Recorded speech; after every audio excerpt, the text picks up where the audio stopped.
So in this video, we're going to look at something called autonomous equations.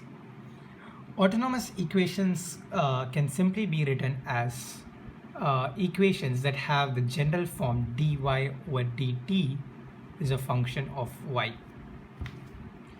So you can see from the general form that all autonomous equations can easily be solved using the separation of variables technique. So what you would do is you would bring fy, the function of y, to the other side, and taking t to the other side, and just on integrating both sides we can find y if we know what the function of y is. This is what autonomous equations all mean. Now I want you to think about homogeneous linear equations, right? So they are actually of the form y prime plus p of t times y is equal to q of t. But if it's homogeneous, so let's say that q of t becomes 0 then. So my question to you is this also an autonomous equation?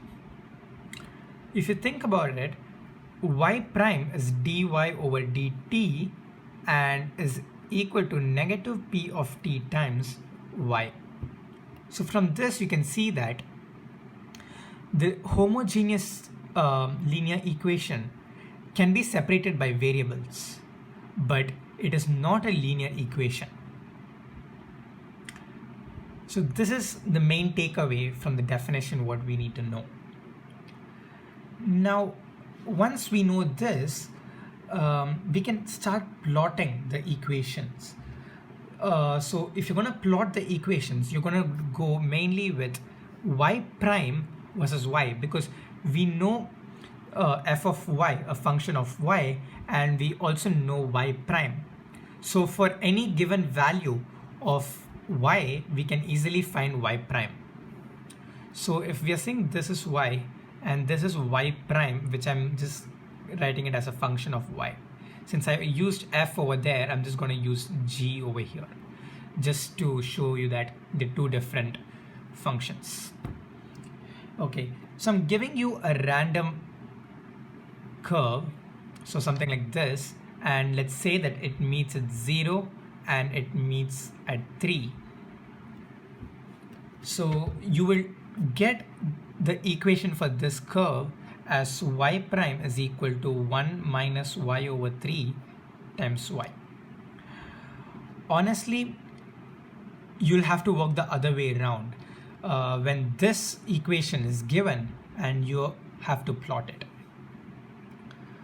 From the equation, you can easily find that for y is equal to 3 or y is equal to 0, y prime would be 0, and hence you get these 2 points here.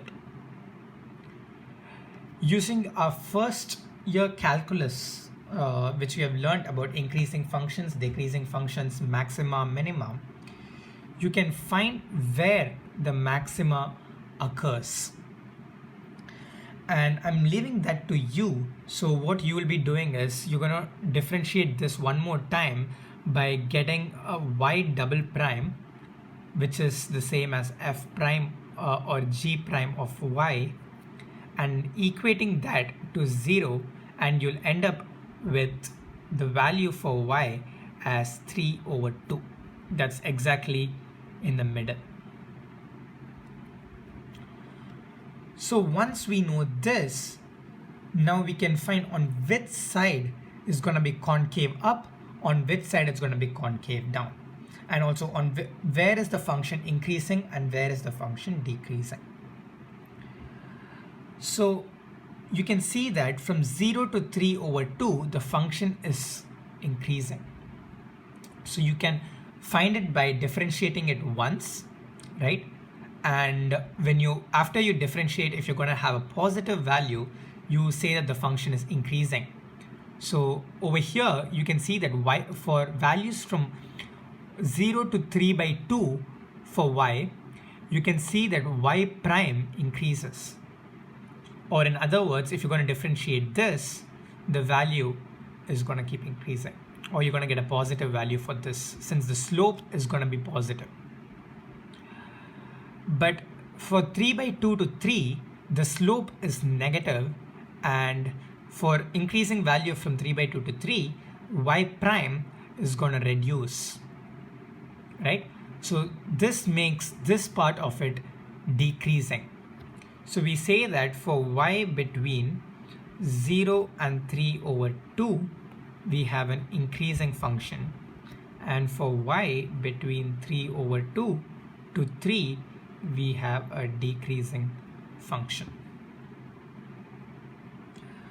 So after this, we can find the concavity by which you can tell the nature of the curve. And how do you find the concavity is to the second derivative.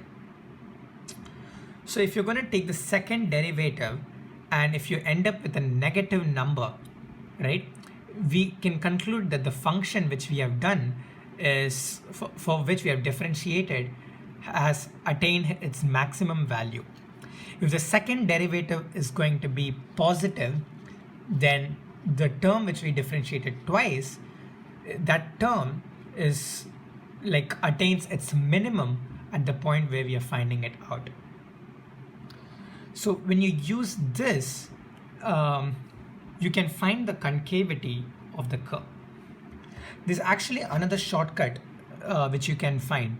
Since this is the first quadrant, we are having both y, the x-axis and y-axis, which over here is y and y prime, to be increasing, right, through the direction.